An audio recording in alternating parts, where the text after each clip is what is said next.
de la religión, ¿no? Entonces, para él era, todo esto era la religión de expresión de un fervor personal, la experiencia de los convertidos, los místicos, le interesaba enormemente los místicos, los ascetas, los, los nuevos nacidos, es decir, los convertidos, etcétera, etcétera. Experiencias religiosas que son múltiples, sobre todo en situación urbana, ¿eh?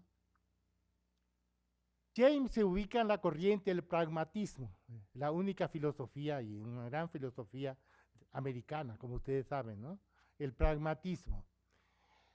Para él la verdad de la religión es sobre todo una verdad pragmática y que debe evaluarse por su eficacia, por los efectos que produce. Y así la religión, cuando no es sana o fanáticamente dogmática, ayuda a vivir, da sentido a la propia vida, proporciona bienestar, paz y serenidad, permite eufemizar o domesticar las ultimidades, los últimos, ¿no? ¿Sí? Y ante todo la muerte.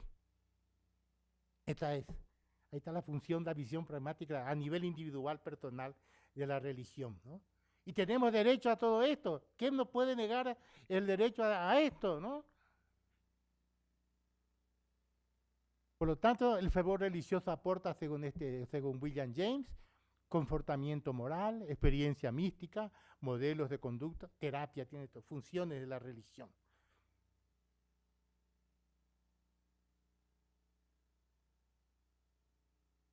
Bueno, pasa el tiempo, como siempre ya advertí que soy medio rollero, él tiene que, va a participar también y va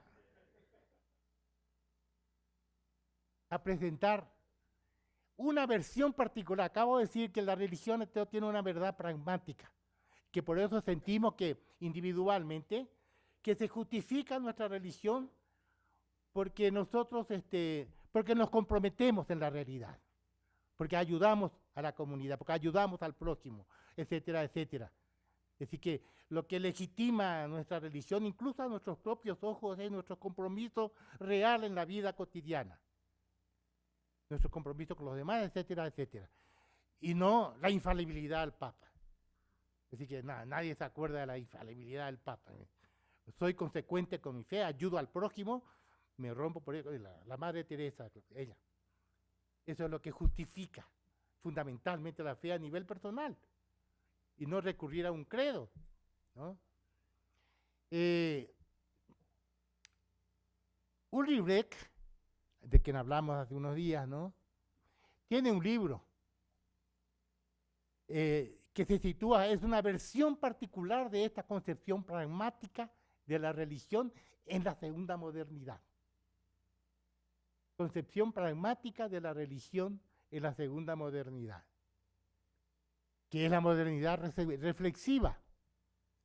Su libro se llama, como era en alemán, Der eigene Gott, que lo traduce seguramente que él recomendó la traducción del libro en inglés, a God of one's own, el Dios propio de cada quien, el Dios particular, el Dios del individuo, ¿no? Proceso de individualización, el Dios propio de cada quien, porque según él vamos hacia ahí.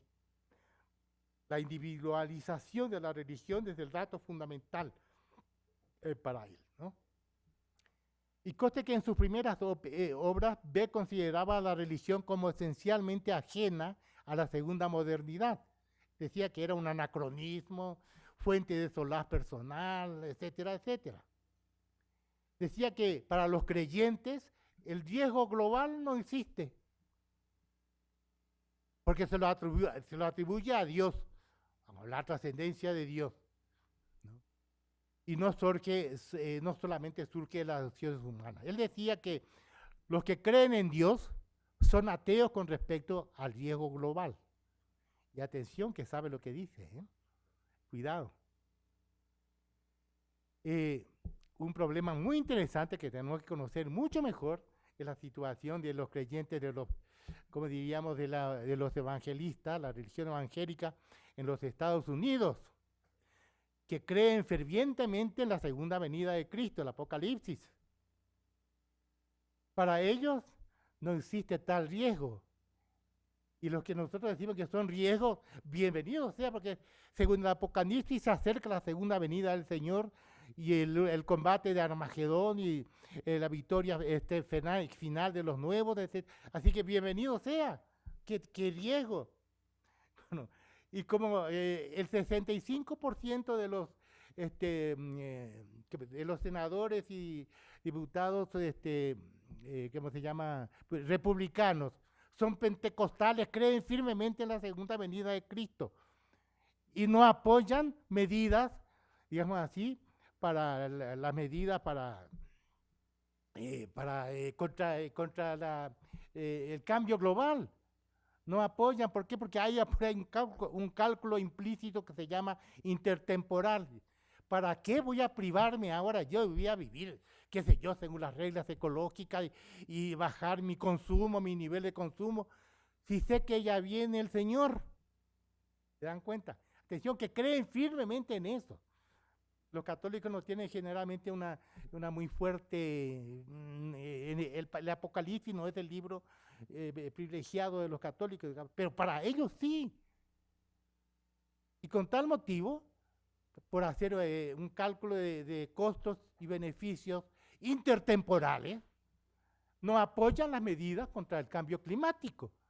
Y todo el mundo, el 80% de los americanos creen, sin embargo, que el cambio climático tiene fuente humana, es de origen, antropogénico, digo así, ¿no? Lo creen, pero no quieren apoyar medidas. ¿Por qué? Porque el Señor viene. Es como si dijéramos, si yo sé que dentro de un año viene un cometa y va a chocar, ¿no? Contra la Tierra y vamos a acabar con todo, ¿cómo que me van a pedir sacrificios? Sacrificar y ahorrar y disminuir y una vida ascética. Ahora, no. Así que divirtámonos y vivamos, viva la vida es corta, así que nada, ¿no? Ese tipo de razonamiento. Y hay estudios empíricos sobre esto. ¿Se dan cuenta?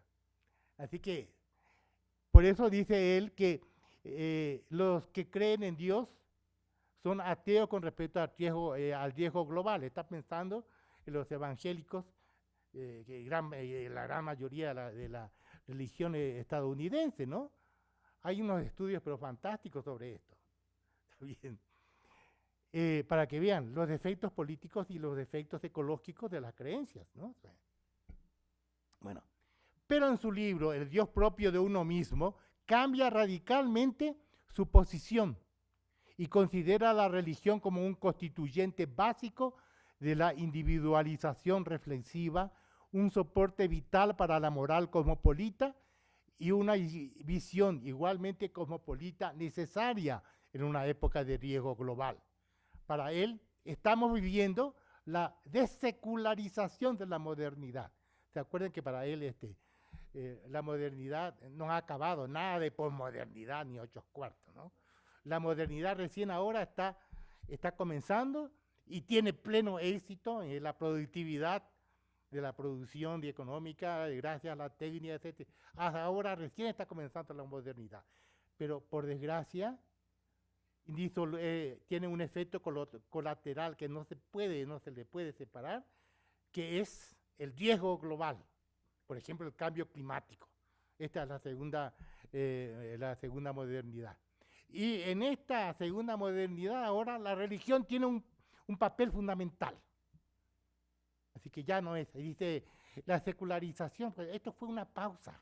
En los años 60 se hablaba de esto. Esto fue una pausa muy que duró muy poco en realidad, ¿no? Una pausa. Pero actualmente la religión está en el corazón de la modernidad. Solamente a qué lo reduce, porque tengo que cortar. Esto es apasionante, pero no puedo desarrollarlo, porque si no, pobre, tengo que respetar los derechos de la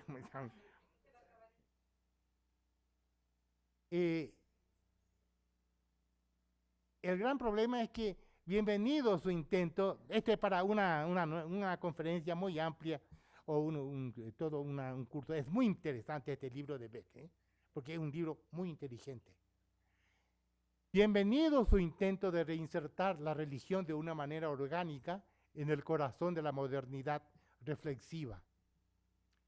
En una época post-positivista, según él, estamos en una época post-positivista, en la que la tecnociencia ya no puede responder a las cuestiones éticas que surgen precisamente a raíz de su implementación. La sensibilidad religiosa a cuestiones de la vida, de la dignidad humana y de justicia universal cobran una nueva importancia. Lo que pasa es que, claro, yo que ya aquí no estamos en el género del homenaje a Beck, ¿no? De que la vez pasada era el homenaje, aquí crítica. Y lo que pasa es que está en la línea de la concepción pragmática de la religión, pero de modo general empobrece terriblemente la función pragmática de la religión, reduciéndola casi al papel exclusivo de edecano ayudante de Amnistía Internacional, encargado de dar sustento moral al discurso de los derechos humanos. Todo lo reduce ahí. Todo lo reduce ahí, ¿no? Segundo punto. Así que empobrece terriblemente solamente soporte de los derechos humanos. Y lo explica todo muy bien. Para él es fundamental la idea que ya encuentra él en Durkheim, volvió a descubrir a Durkheim, no lo quería para nada y ahora lo quiere y lo ama. Por eso la persona humana, y etcétera, etcétera, ¿no? Fundamental la idea de que el hombre es imagen de Dios, porque eso ayuda a sacralizar los derechos humanos. ¿Entienden?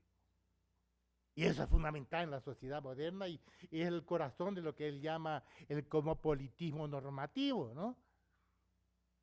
Así que esa es la cosa. El papel pragmático fundamental de la religión es dar sostén a los derechos humanos actualmente. Y todas las religiones tienen que concordar en esto. Esta es la tesis.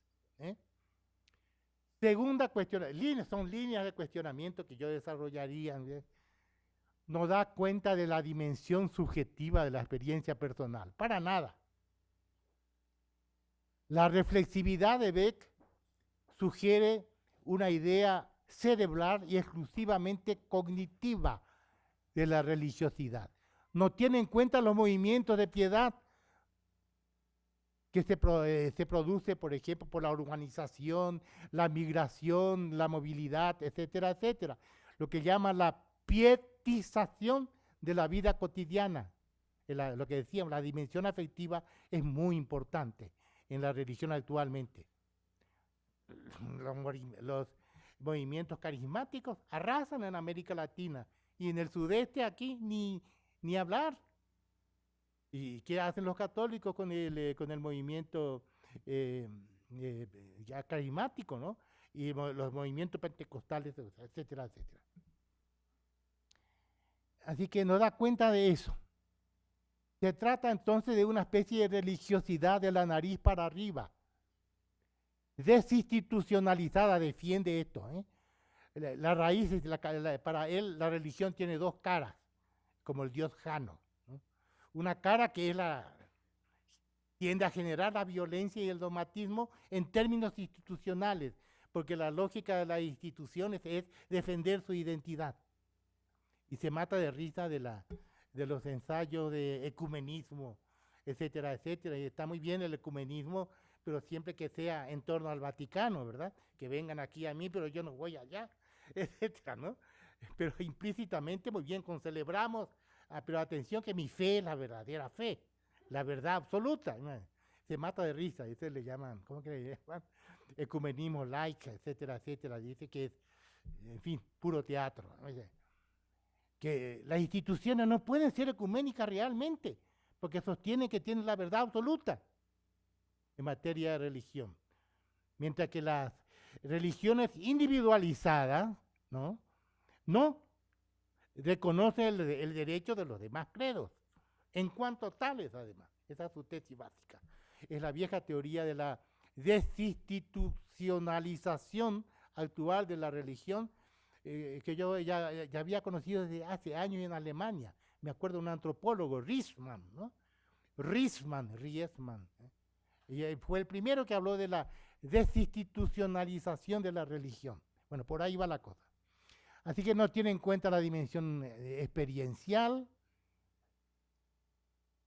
Además, su planteamiento es eurocéntrico y está marcado por una comprensión del individualismo. Insiste mucho en la individualización de la fe, pero su modelo es el protestante. Es el individualismo protestante lo que él tiene en mente, completamente, ¿no? Además, su contraposición entre religión dogmáticamente institucionalizada y religiosidad individual tolerante contradice un poco sus propios principios, etcétera, ¿no? No explica otro tipo de movimientos religiosos. Uno se pregunta, bueno, ¿y qué pasó con los movimientos neorreligiosos en América Latina, con lo que llaman la segunda reforma latinoamericana? Y no tiene idea de lo que ha sido la teología de la liberación en América Latina. Es un alemán que piensa solamente en términos de luteranismo. Es decir, que esa es una línea posible. Atención, estoy simplificando, que no es muy fácil refutarlo, y que da mucho que pensar. Otra ideología, otra línea muy importante de crítica es que en la modernidad reflexiva, que él describe maravillosamente bien, no todo es cosmopolitanización, no todo. Esta debe concebirse en relación dialéctica con su contrario, la necesidad de localización, la búsqueda de raíces localistas o regionalistas particulares. Esto es muy importante para entender las cosas, cómo funciona hoy, ¿no? Pues este es el panorama, la problemática de la religión tal como yo veo actualmente. Lástima que no se pueda desplegar todo esto, pero es lo que pensamos afrontar en el curso, digamos así, de nuestras sesiones. El problema es la creencia y de la fe, va a ser afrontado por un psicoanalista que conoce muy bien el tema. Tenemos ponentes de lujo, aquí tenemos a Roberto Blancarte, etcétera, etcétera. Aquí tenemos otros sobre los pentecostales, etcétera, etcétera. Para que vean ustedes qué es lo que nos interesa discutir. Cuestiones de fondo, no cuestiones descriptivas. Y no queremos reducirnos a mirarnos solamente aquí en América Latina, mirando el ombligo. Queremos ver qué está pasando en los países que nos dominan, ¿no? En los países en el norte anglosajón. ¿Qué está pasando ahí con la religión y cuáles son los planteos que nos hacen? Hacia ahí voy. Me parece que estaría muy bien, después de toda esta carga de cosas, tomamos 10 minutos o 15 minutos de café y seguimos, porque esta sesión es doble. Esta sesión y la última va a ser una sesión doble, les aviso ya. Así que vamos a tardar un poquito más, media hora más para salir. Así que tomamos el café y después va a entrar él y después comenzamos el debate, que en realidad va a estar bien, pero en el curso de las sesiones que van a seguir. Así que 10 minutos para el café, por favor, y muchas gracias.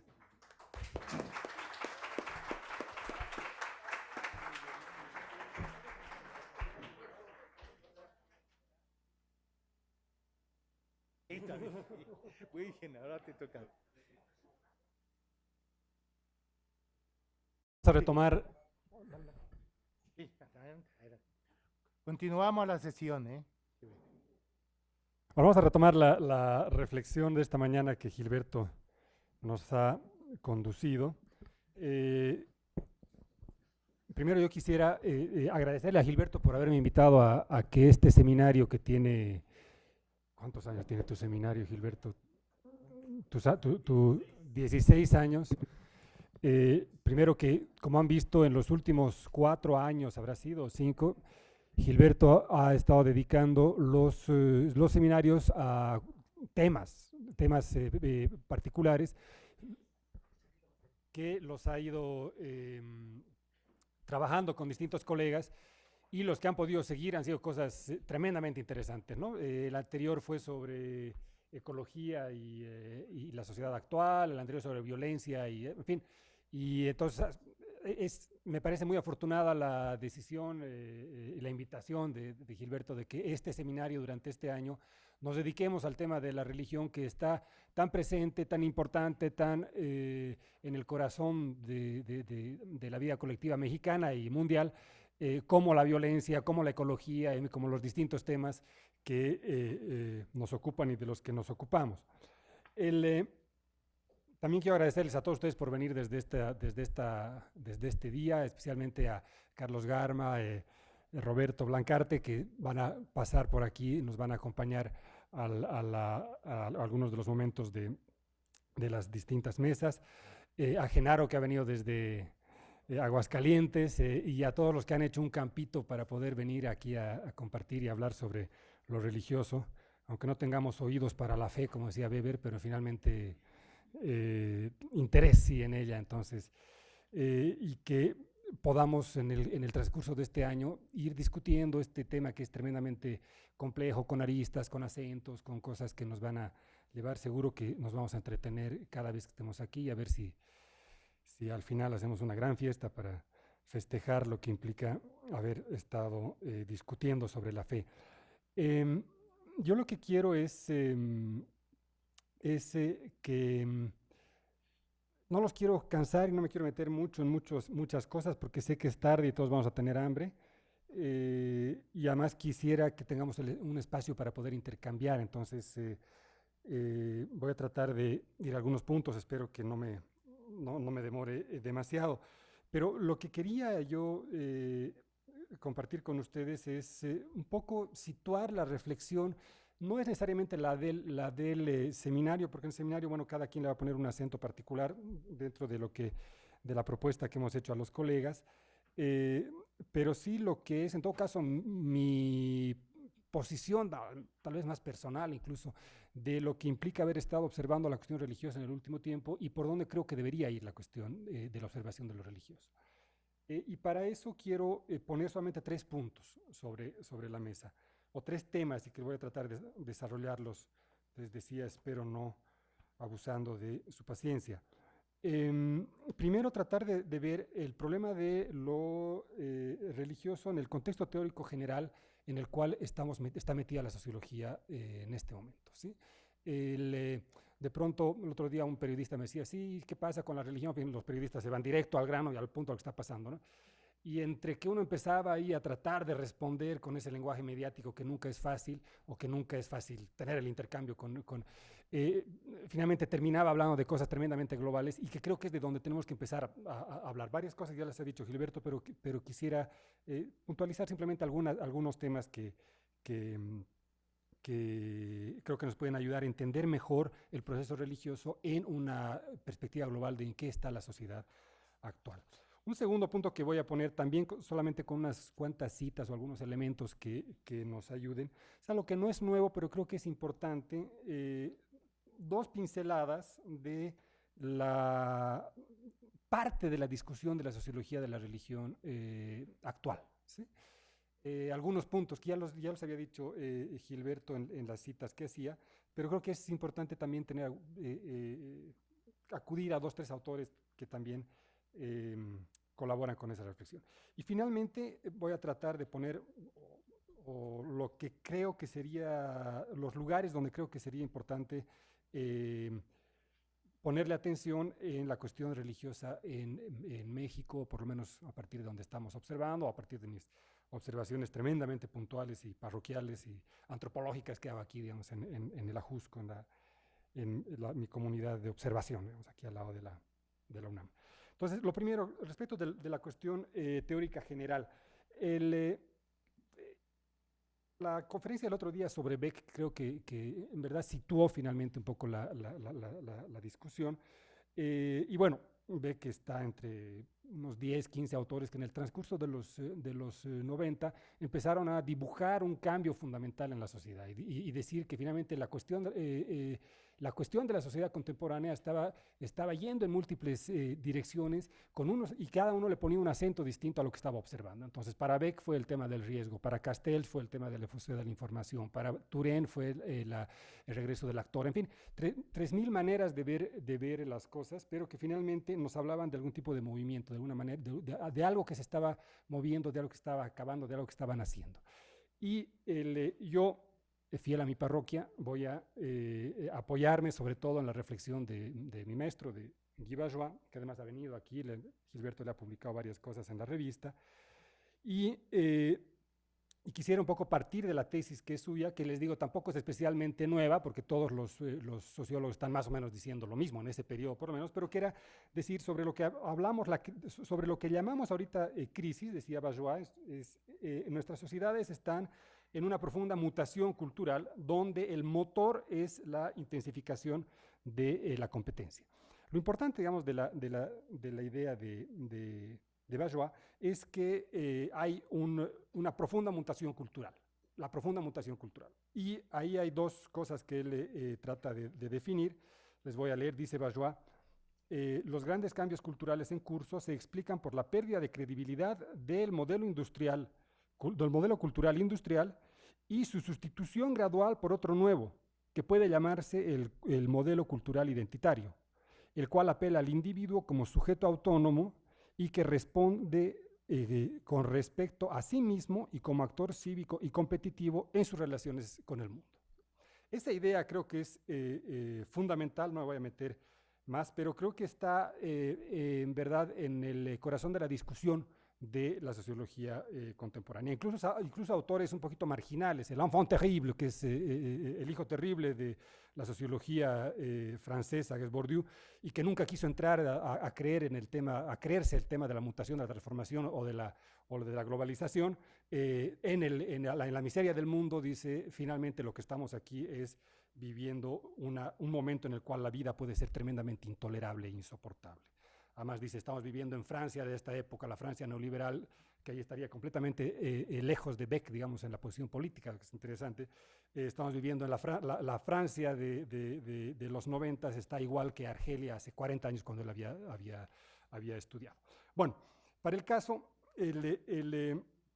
la pregunta, la importancia, me parece, de esta tesis, finalmente, en la que está metida la sociología, es esta idea de que qué están haciendo, qué no están haciendo y cómo todo está cambiando y cómo finalmente lo que tenemos al frente es una especie de convivencia tensa entre modelos culturales que se debaten con la propia expansión de la modernidad en lo que la modernidad está en la actualidad. Entonces, ahí es donde creo que está el tema.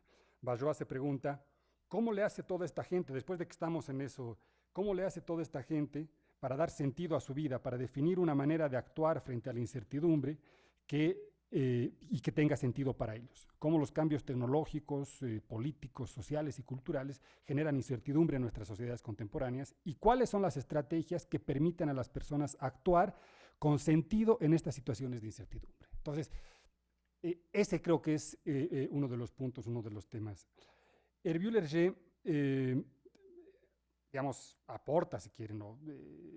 Confluye en la misma dirección con una afirmación que me parece importante en este contexto, que dice, estamos en un momento en el cual vivimos el debilitamiento de los grandes regímenes institucionales de verdad que han dejado en cierta medida desamparados a los individuos, siendo estos los responsables de operar su personal montaje de sentido. Entonces, ahí, en ese creo que es una descripción, por lo menos que yo me la compro, me parece sugerente para tratar de explicar por qué esto. Porque cuando vamos a analizar lo religioso, finalmente lo que vamos a ver es esa crisis de los monopolios de sentido, a la cual voy a tratar de volver rápidamente en unos minutos. No operan solamente en el ámbito religioso, sino también en el ámbito de la familia, también en el ámbito de los medios de comunicación, del orden político, en fin. Entonces, lo que está pasando del orden médico, por ejemplo, ¿no? De lo que está pasando en la cuestión religiosa estrictamente, está sucediendo también en otros lugares. Les pasa también a los que estudian la cuestión del campo médico, por ejemplo. Les pasa también a los que estudian el tema de la educación. ¿Dónde vas a mandar a estudiar a tus hijos? ¿A la gran escuela jesuita a la que fui yo?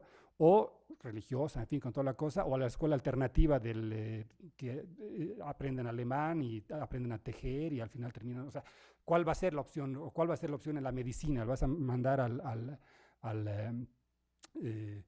al centro médico X, donde está un doctor de blanco que te va a recibir, o vas a mandar a la homeopatía a tu hijo que tiene algún problema de salud. Entonces, esos temas, digamos, que creo que están en el corazón, esas decisiones que se tienen que tomar, están en un momento en el cual las instituciones están con otra naturaleza, ¿no? Y voy a tratar de retomar eso. Eso rápidamente, solamente para ver qué dicen estos autores alrededor de la cuestión de la sociedad contemporánea. El segundo punto es tratar de ver el asunto particularmente la cuestión de la religión. Y ahí quisiera irme un poquito para atrás, no tan atrás como lo hizo Gilberto, pero sí retomar la idea de Luhmann, de la religión invisible, ¿no? Donde él ya empezaba a decir una cosa que después explota y que creo que tiene importante, nos ayuda para pensar un poco más acá, que es, dice Luhmann, las creencias religiosas institucionalizadas en la Iglesia ya no constituyen el núcleo evidente del estrato simbólico de la realidad. En la cosmovisión moderna, el estrato simbólico de la realidad recibe como compañía de las creencias tradicionalmente religiosas, toda una creciente cantidad de creencias religiosas, se las pone entre comillas, y antirreligiosas. Y después Luhmann también subraya que la religión ya no puede ser considerada como, dice Luhmann, un conjunto unitario en una ideología institucional. En la sociedad moderna, la religiosidad eclesial, fíjense lo fuerte de la afirmación, en la sociedad moderna la religiosidad eclesial se convierte pues en un fenómeno periférico. Esta idea de que lo religioso está más allá de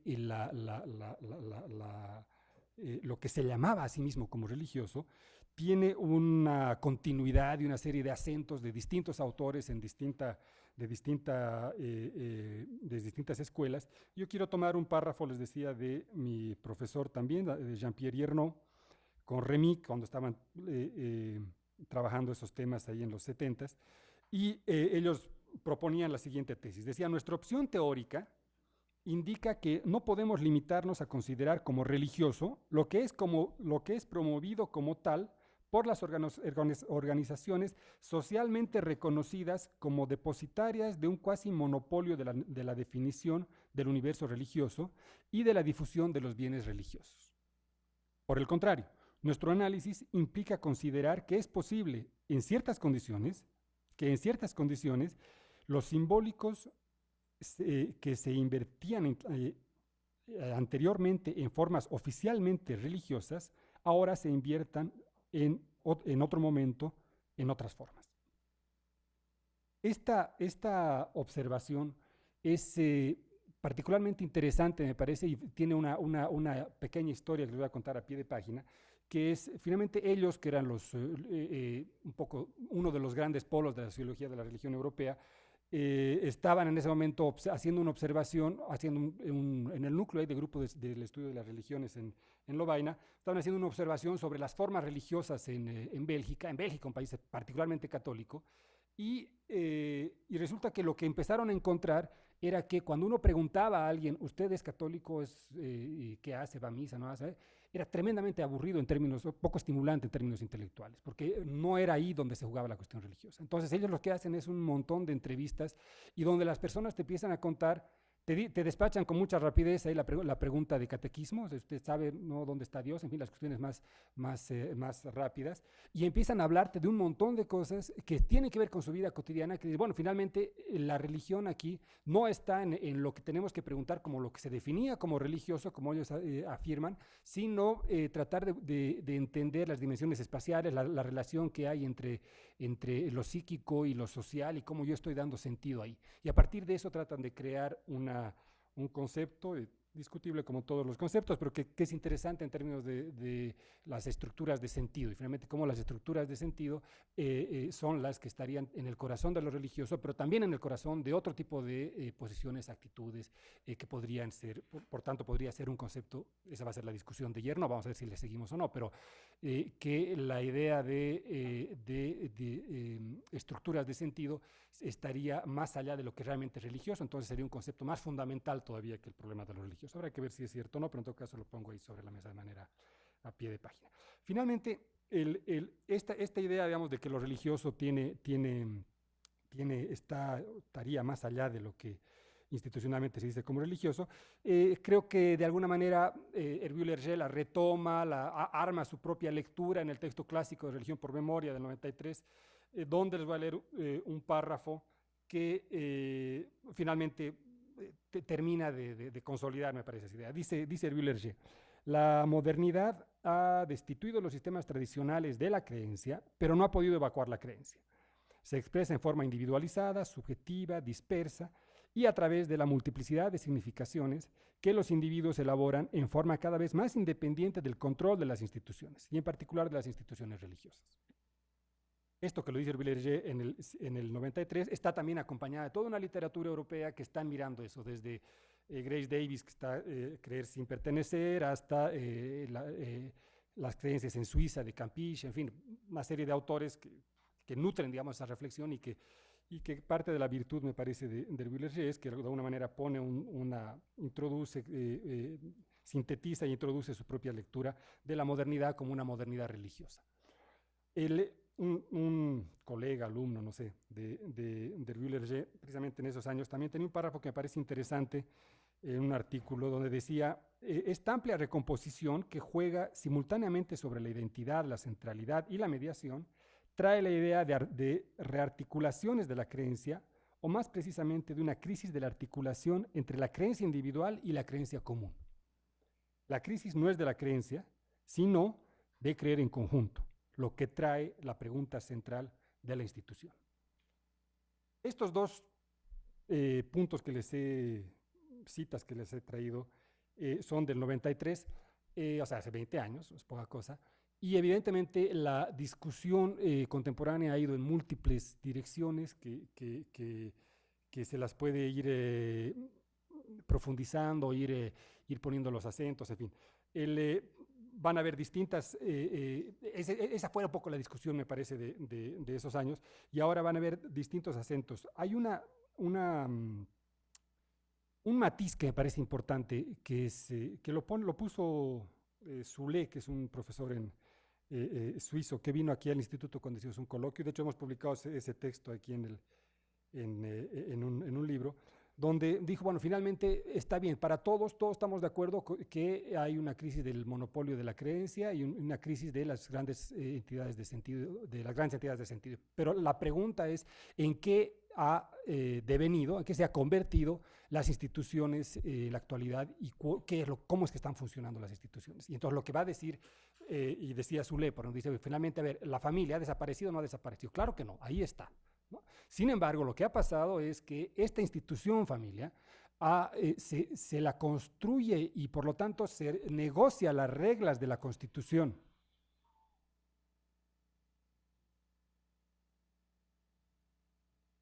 Comida, dice. Ya hay hambre, ¿no?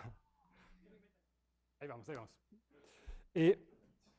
Entre paréntesis, entonces, lo que dice Zoulé es, claro, finalmente lo que tenemos es nuevas condiciones para la renegociación de las instituciones y la pertenencia a las instituciones. Entonces, si ponemos el ejemplo de la familia, dice Zoulé, claro que está ahí la familia, pero la manera, digamos, ya no es el padre que se sienta en la cabecera, bueno, todavía algunos nos sentamos en la cabecera, pero ya no es el padre que se sienta en la cabecera y que calla a todo el que está hablando y que da la norma, digamos, sino es un padre que tiene que renegociar su lugar ahí adentro. Entonces, está en la renegociación, y sin embargo la institución está, pero a la vez con una presencia del individuo y con una posibilidad de llegar a nuevos ajustes fundamental. Y si eso lo tomamos para el ejemplo de la familia, lo propio podemos pensar para el tema de lo religioso o varios otros temas que estarían ahí presentes. En otras direcciones, bueno, lo que aquí se plantea como la individuación o como esos temas que fueron los importantes de los 90 en la sociología europea, particularmente, y religiosa, por supuesto, también han tenido otro tipo de desarrollo. Si ahorita leemos los últimos textos de Guy Bajois, por ejemplo, para seguir con mis maestros, ahorita en lo que está es en una sociología psicoanalítica, donde está entrevistando a personas durante horas de horas para ver cuáles son los recursos de sentido de las tensiones existenciales del sí, y cómo eso se lo puede hacer desde la sociología. En fin, está en una parte, digamos, muy particular del estudio, que es propio, digamos, de una segunda etapa de ese momento al cual llegamos. Pero bueno, esa creo que es un poco el panorama, dicho muy rápidamente, de algunos de los temas en la cuestión de la sociología de la religión. ¿Qué pasa ahora cuando pensamos la cosa en México? Y es un poco los 4 puntos que quisiera compartir con ustedes. Uno, primero pongamos la pregunta de cómo ha sido el rol que ha tenido la cuestión el estudio de la religión en México, y cómo es que se la ha ido desarrollando, investigando, cuáles han sido los ciclos, en fin. Y luego pongámonos en 5 puntos de las arenas movedizas en las cuales ahorita se mueve, o por lo menos en las cuales yo creo que habría que ponerle atención. Lo primero es, me parece, no me voy a ir muy lejos, pero me parece que en los principios del siglo XX, en fin, durante buenas décadas, los estudios el otro día estaba en el centro y me encontré un libro que lo perdí, no lo pude comprar, en el libro de los viejos, donde decía, no recuerdo el título puntualmente, pero creo que era La religión en México, una cosa así, que era un libro publicado en los 20, algo así. No tenía smartphone, entonces ni siquiera le pude tomar foto, y era un libro del viejo, entonces no sé dónde esté, pero bueno, los colegas que saben, que han estudiado harto esto, seguro me van a decir a qué libro se trataba, pero me acuerdo que lo empecé a ojear, no me interesaba como tema porque no es algo que esté trabajando, pero me impresionó cómo pensar la religión en México era básicamente pensar el catolicismo, ¿no? Pensar el catolicismo y pensar no el catolicismo en general, no la religiosidad popular, sino pensar sobre todo el catolicismo a partir de las grandes normas de cómo se mueve la iglesia, tanto en su relación con el Estado como al interior, digamos, cuáles son las encíclicas, bueno, todo. Ahí creo que es uno de los momentos en los cuales se encontraba tanto la experiencia religiosa como su estudio en ese tiempo. Luego venimos unas décadas de salto mortal y nos metemos a lo que sería la gran tesis de la mutación religiosa desde los años 60 y 70. Un montón de libros, estudios que van, por supuesto, de la mano de la propia experiencia religiosa en México y que confluyen en la mitad de la década del 2000, del 2000 a 2010, en fin, ahora sí que una verdad histórica, distinta a la que el gobierno nos quiere hacer creer, que finalmente México es un país diverso, ¿no? Entonces hay una serie de textos y de varios colegas que nos dicen, bueno, finalmente México, a pesar de ser brutalmente católico y tal, es un país donde la diversidad religiosa es tremendamente expandida en el ámbito mexicano. Entonces, y hay varios textos, documentos que lo refrendan y que lo discuten. Después de eso, creo que el siguiente ciclo, el siguiente momento donde es tratar de pensar, está bien, somos un país diverso en términos religiosos, pero a la vez tratemos de pensar la diversidad religiosa, la propia diversidad dentro de la pluralidad religiosa. Pues está bien, es cierto que somos diversos, sin embargo, no es lo mismo Aguascalientes que Chiapas. O sea, uno introduce el tema regional y las variantes que va a encontrar son tremendamente interesantes. Uno introduce, está bien, somos diversos, no, somos católicos, no, pero introduce la variable generacional y lo que uno va a encontrar son cosas tremendamente diferentes. Entonces, la forma, digamos, de la diversidad tiene también matices al interior de la propia diversidad. El tema de la Santa Muerte, digamos, que varios estudiantes se entusiasman con ella, me parece muy bien. Está bien, la Santa Muerte. Al principio parecía que es la Santa Muerte. pronto uno se da cuenta que no es la Santa Muerte. Una cosa es la Santa Muerte de Tepito, otra cosa es la Santa Muerte de la Jusco, otra cosa es la Santa Muerte que va pasando allá en Tijuana. O sea, no son las mismas Santa Muertes. Las formas son distintas. Entonces, la diversidad al interior de lo que eran las propuestas que se veían como diferentes es también grande, y creo que son de los puntos que hay que ponerles atención. ¿Cuáles son, a mi entender, los puntos de una agenda para pensar lo religioso en México? Voy a poner ahí 5 puntos. Con eso voy a abrir a la discusión. Primero, la atención yo creo que hay que ponerla menos en las instituciones y más en los creyentes y su manera de dar sentido. Es casi obvio, digamos, después de todo lo que hemos dicho, pero en todo caso, ahí creo que está el foco de interés. El próximo libro que espero se publique este año se llama Creyentes Urbanos. O sea, ¿qué es lo que en todo caso a mí me interesa? Son los creyentes urbanos. No me interesa qué está pasando entre los sacerdotes ahí alrededor, digamos, de la estructura eclesial, sino cómo está el creyente dando sentido, dando respuesta a su experiencia religiosa. Segundo punto, creo que es fundamental, es tampoco poner tanta atención a la ritualización institucional de la práctica religiosa, sino sobre todo a la experiencia como el lugar de la experimentación religiosa, ¿sí? Y de encontrar sentido a la cuestión. Esto nos lleva a que los creyentes tienen su propia manera de explicar incluso su participación institucional dentro de la religiosa, de la experiencia religiosa. O sea, ¿qué quiero decir con eso? No significa, puede ser, no sé, no tengo el dato, bueno, sí lo tengo por ahí, hay miles de encuestas en eso, pero no importa tanto el hecho de que la gente se bautice más o se deje de bautizar, se case más, se deje de bautizar. Yo no sé cuál sea el dato, pero no estoy seguro de que el matrimonio como institución esté en crisis, que la gente se vaya a casar, no sé, habría que ver el dato, pero en todo caso, no me interesa tanto eso. Lo que sí me interesa, y el lugar que creo que es importante, es la gente se case o no se case, cómo está viviendo y cómo está dando sentido a esa idea de casarse a partir de dar respuesta y de darle un sentido religioso a ese punto, a esa experiencia, a ese lugar. Y ahí es donde creo que las cosas adquieren un sentido mucho más interesante. Hay que centrarse menos en la declaración formal y oficial y más en el susurro de la religión. Ahí es donde creo que hay que.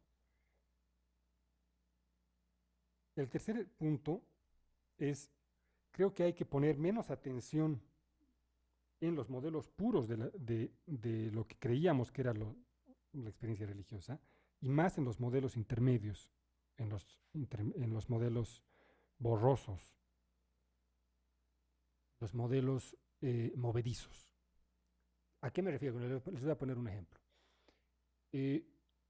De hecho, en el libro que estoy publicando está todavía prisionero de todo lo anterior, o sea, no creo que no se logra quebrar todavía, hay que ver, pero, o sea, no logro yo en todo caso. A ver si es ¿cómo es que vamos a estudiar lo religioso? Cuando yo me voy aquí a la Jusco, voy y digo, voy a estudiar religiosidad popular.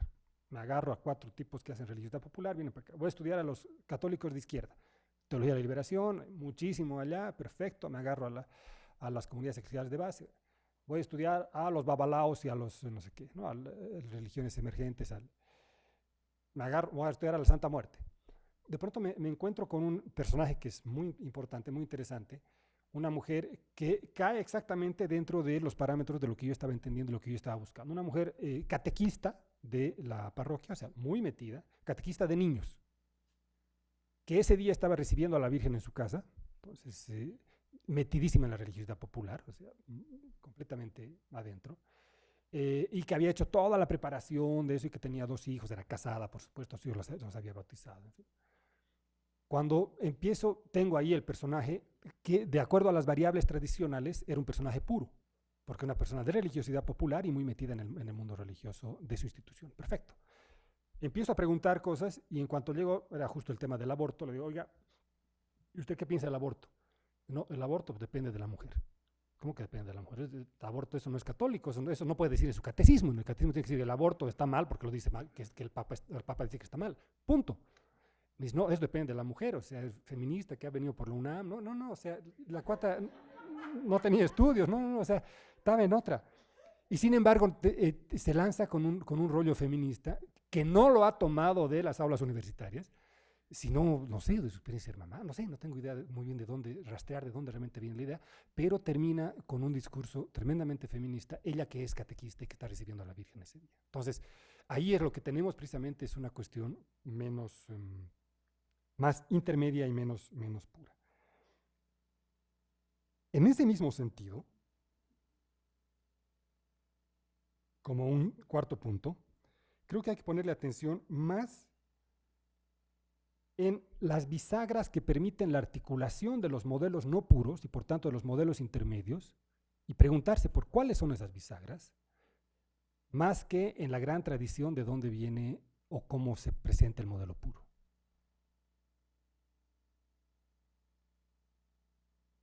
Y sobre todo, voy a volver con ejemplos para esto, pero sobre todo, cómo esa bisagra, la bisagra que te permite la articulación de distintas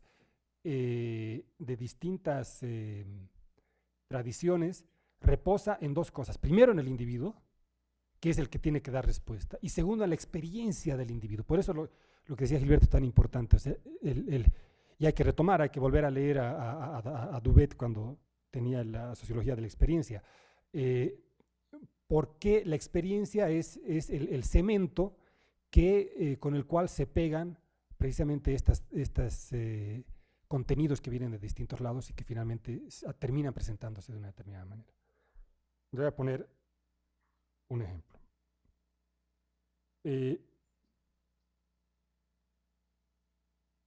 En mi modelo también de observación, en un diseño muy tradicional, es decir, tengo que observar a los Babalao, tengo que estudiar, observar a las comunidades de base, con las categorías tradicionales, y porque todo esto finalmente es un desafío conceptual, o sea, es muy complicado. O sea, significa que no solamente, ¿cómo se resuelve? No sé, yo creo que no lo he podido resolver en el texto, pero el desafío es, bueno, voy a mirar a las comunidades de base, sí, pero no solamente les voy a mirar a ellas, voy a mirar cómo precisamente se juntan, cuáles son los elementos bisagras de la comunidad de base con otro.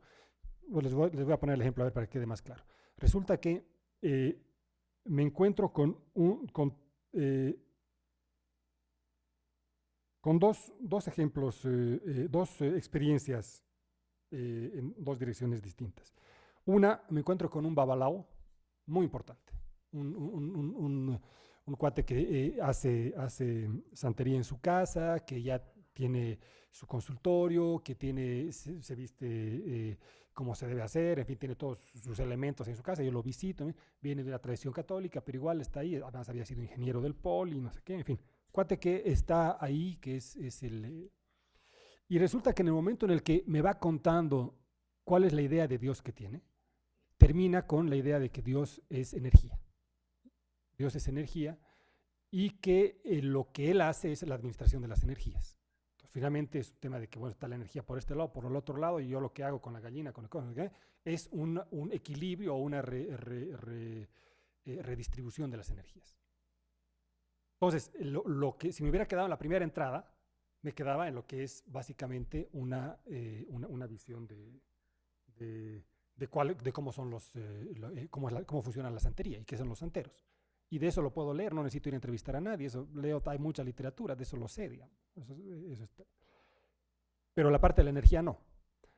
Del otro lado, voy donde una señora que está en el punto opuesto de esta experiencia. Una señora que es militante de comunidades eclesiales de base, que tiene 60 y tantos años, que es una señora que ha ido a Chiapas y con el zapatismo y que ha sido también catequista, pero de la parroquia de los jesuitas acá, es animadora de comunidades, su hija también, toda la familia, en fin, tiene una historia de conversión típica de los que están en la teología de la liberación, o sea, que venía del catolicismo de derecha, que se va hacia la izquierda y termina ahí, en fin, un personaje, digamos, a más clave en la construcción del barrio.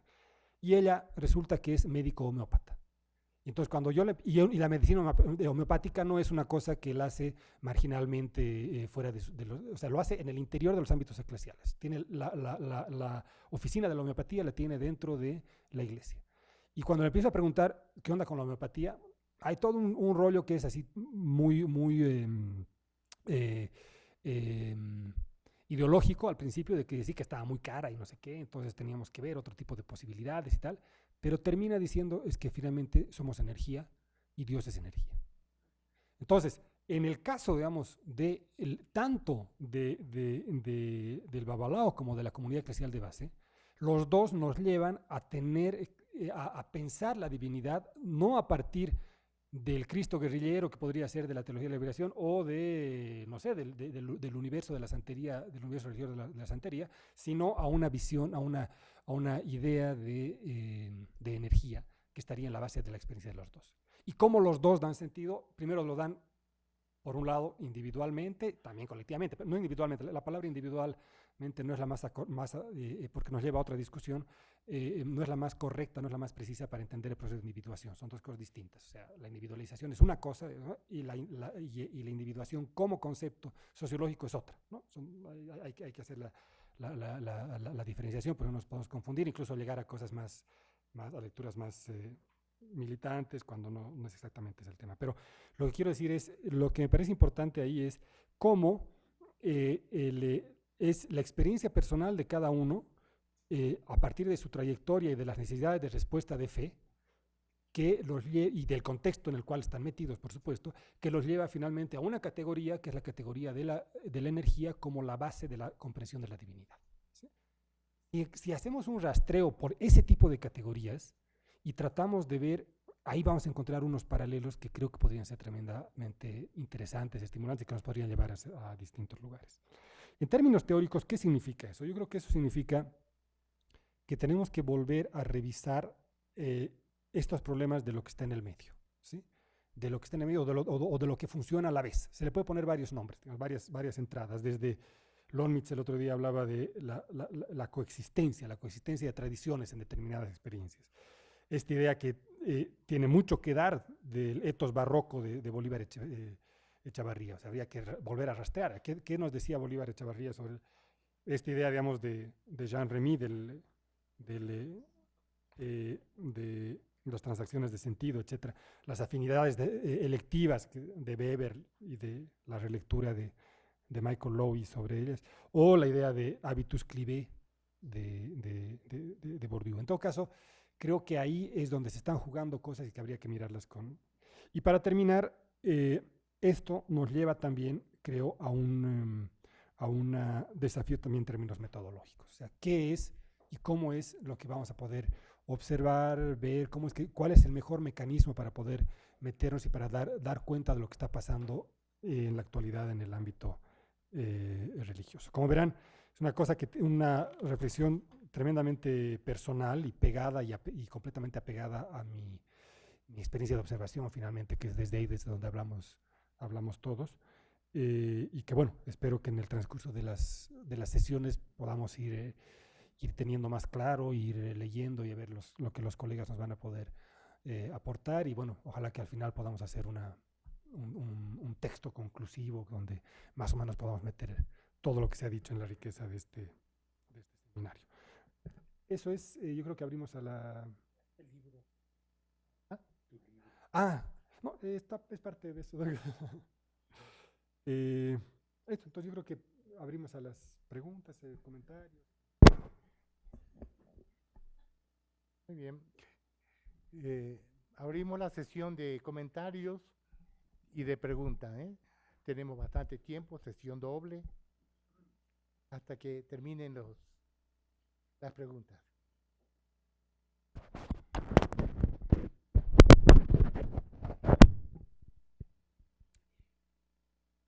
A ver, espera el micrófono. Estamos hablando del micrófono. El micrófono, por favor.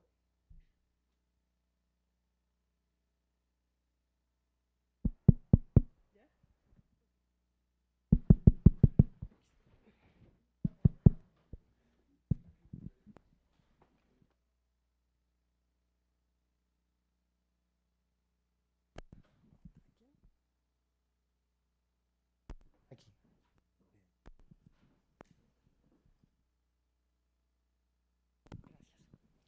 Muchísimas gracias por abrir este espacio.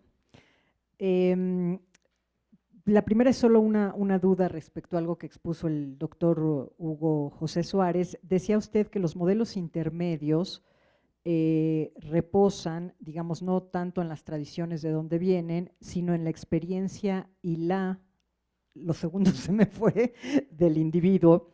Y justo en esta parte de su exposición me llamó mucho la atención el concepto de estas bisagras que pueden servir justo como la posibilidad de convivir voy a decir así, para resumirlo, como en mundos aparentemente distintos o aparentemente incluso irreconciliables, un poco por la investigación. ¿Esto lo vería usted relacionado con la disonancia cognitiva que había expuesto el doctor Jiménez con relación a los científicos que tienen algún tipo de creencia espiritual o religiosa? Y si lo ve así, ¿cómo lo observa, aunque sea a bote pronto, pues? Muchas gracias.